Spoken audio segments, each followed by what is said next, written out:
के body sound वाला भैया रउआ पीछे तनी हटी तूरते हम चौकी तूरा पिकअप के बॉडी साउंड वाला भैया रउआ पीछे तनी हटी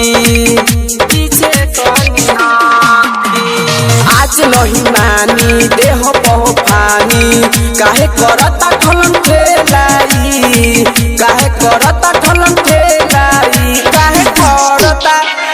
करता छवरा खेलाई हम डोरी पमारता देलाई काहे करता छवरा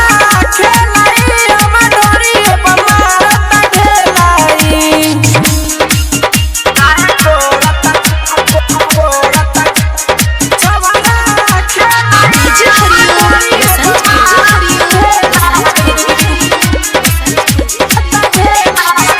राइटर लक्ष्मी डोरी देखी हमारा खाल के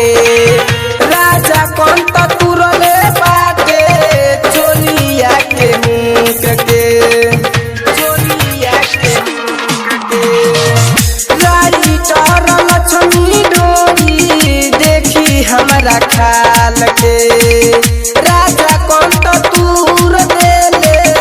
चोलिया के मुख के